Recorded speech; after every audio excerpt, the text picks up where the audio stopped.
Hey there, so today we have another video. Obviously, I'm blindfolded. This is a blind battle beers of some Oktoberfest beers.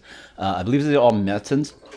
I picked out the beers, but then Katie decided to, well, she would have pour them blind, but then we also had me blindfolded too. So I guess it's not double blind because I know what beers are available, but at the end of the video, I'll do a little bit of explanation about why these beers are picked out. But let's just dig into these beers. And actually, if you check on the description below, you will find out which beer I'm blinding in order. So this way you sort of can follow along as I'm blinded. And yeah, it makes it more fun, I think. Maybe. We'll see. Oh, jeez. All right, sorry for the audio. It's going to be a little rough because I don't know where my mic is and where, well, the shield's right here. But okay. A little bit of a grapey action, tons of grain. Deep malt character, toasted bread, almost like brioche buttery. A little bit of like spiciness in here. Get a little bit of the herbal hop character. Bold, rich.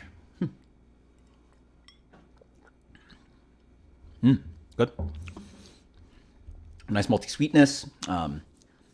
Rich complexity, lingering malt character. Bread crust for days.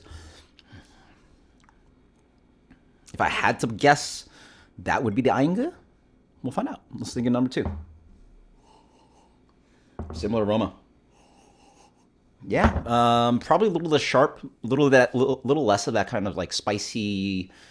The first one almost had like a spicy rye character. Obviously, there's no rye in these beers. They're just full malt beers, mostly Munich malt and some Vienna, blah blah, and some amount of hop character. But yeah, rich malt, rounded, toasted character for days.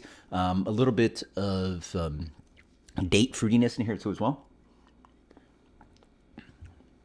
Jeez, this is gonna be hard. Jeez.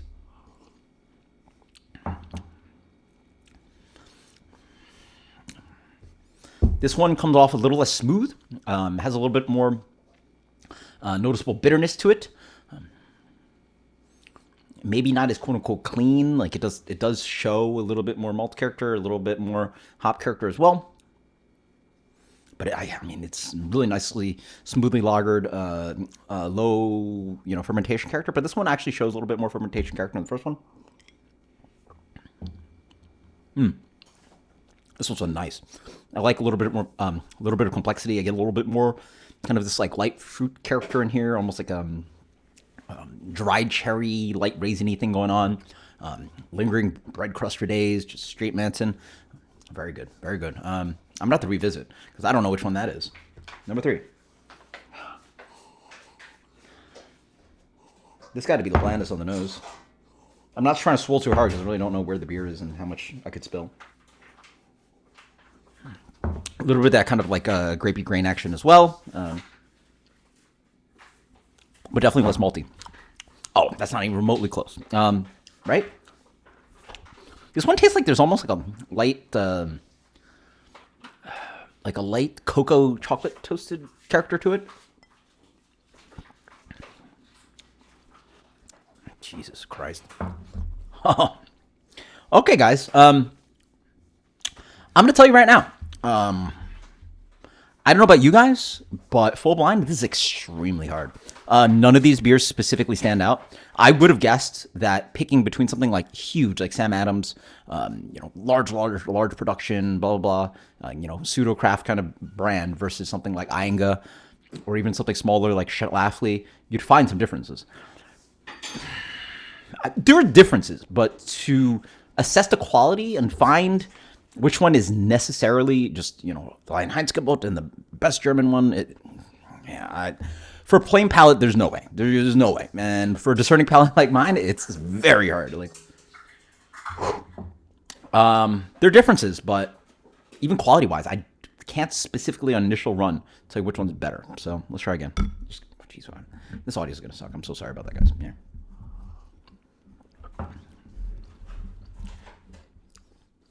This probably is the most watery of the bunch, the first one. All right. Maybe that one I'm going to guess is the Sam Adams. That one's a little bit more dense and rich. Maybe that could be the Schlafly.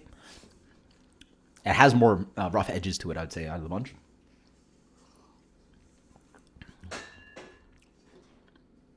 Smooth, creamy, clean.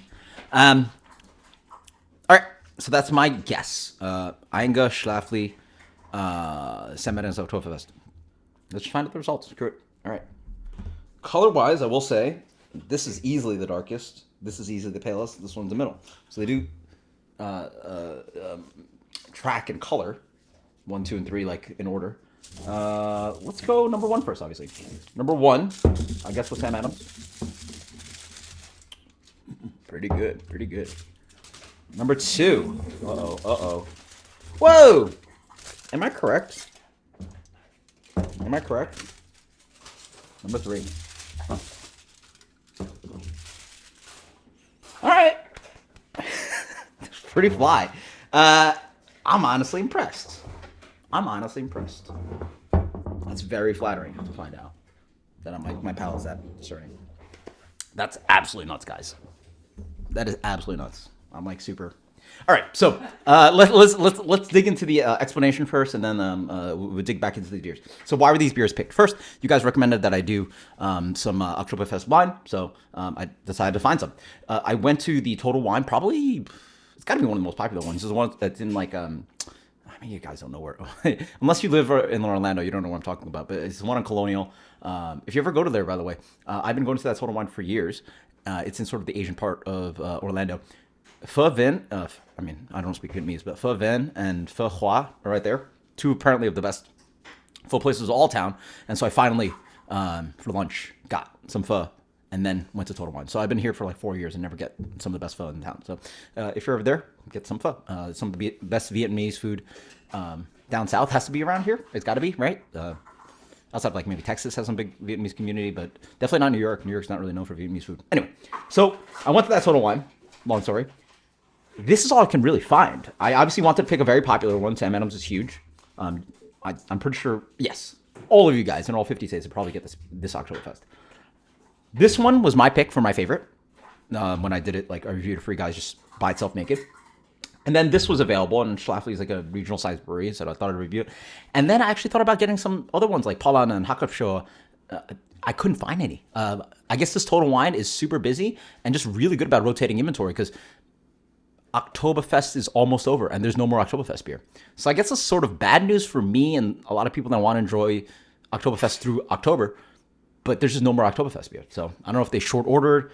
I don't know. Yeah, it just was. There's no. I couldn't find any. Sometimes it's stacks and stacks of Palan and Hackabschor. This is all I can find, mostly. I mean, there's other small brands and American craft breweries making it. But out of the German ones, I think this might have been the only brand I could find, which is absolutely crazy. Absolutely crazy.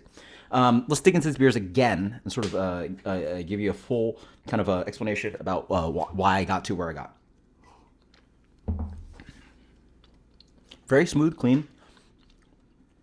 A little bit of that kind of like yeah, that's the thing. This probably is the most watery of the bunch. All right? Let's dig into the one that I thought was Ayinger.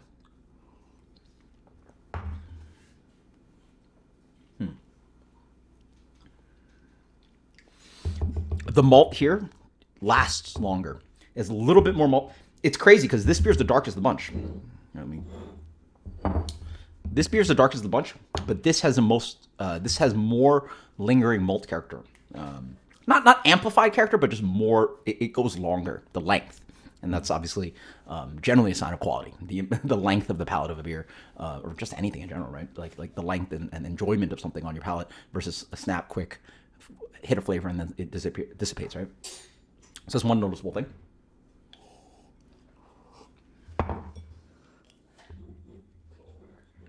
Mm-hmm. This to me, really good. This probably is closer to the darker versions of. I mean, this is Oktoberfest Marzens, but let me tell you, this is middle in color. This tastes the darkest of the bunch, right? This tastes like it's darker than this one. So it's a good thing I was blindfolded because these are things that can mix you up. This has the most impact of malt flavor, blah, blah, blah, the most exaggerated. I wouldn't say it's like too insane because a lot of American craft brewers actually make their Marzens like super exaggerated, super dark, almost like a brown lager, when it really should be more like an amberish kind of lager. This one, yeah, most exaggerated, most amount of this kind of like brown flavor to it, even though it's lighter than this guy. interesting. And then it just, again, it tastes more like the darker ones. I think one of the darker ones would probably be like something like Pollen and Hakasho. Those, I think, are just darker than this Ayinger. This Ayinger is actually pretty pale for a Märzen. So I noticed more malt character, more hops. I'm gonna go the regional American brewery because just tastes American, and then the watery macro-ish kind of brand. And then this one is hard to pick out.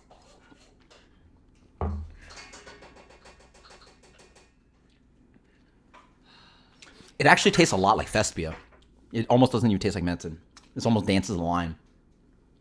All right. I mean, maybe it could have been. It honestly could have been a really good guess, but I want to have some confidence in my palate that I was able to discern these beers. And again, I don't think I've ever had this beer. I don't think I've ever had this beer.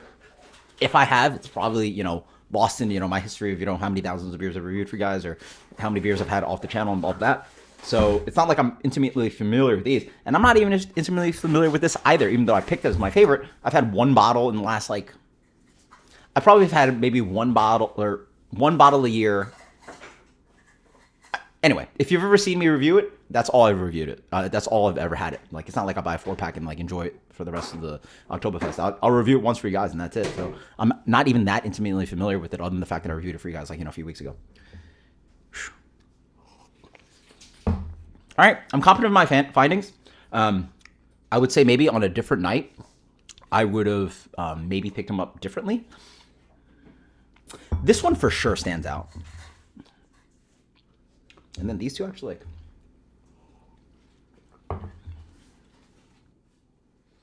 wow. Again, really hard. I do not recommend this. If you guys have access to these beers, specifically these beers or whatever, try it out blind. I'd be very, very impressed if you guys can replicate these results, being able to pick them out blind. Well, this one stands out. And then the Oktoberfest is not by any chance that this is a bad beer at all for accessible brand. Yeah, okay.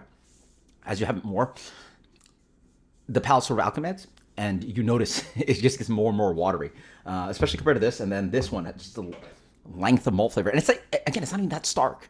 It's not even that different. It's almost like as if I grab this beer and maybe put 10% water in it, maybe at best, a splash of water. So I don't know. I'm pretty flattered that I was able to figure these out, but you guys post some comments below. If you guys like more battle beers and long videos like this, you guys post some comments below. I'm just pretty happy about the results. So and thank you, Katie, for doing the blind and doing that. Yeah, and thanks, guys. This was fun. Cheers. Later.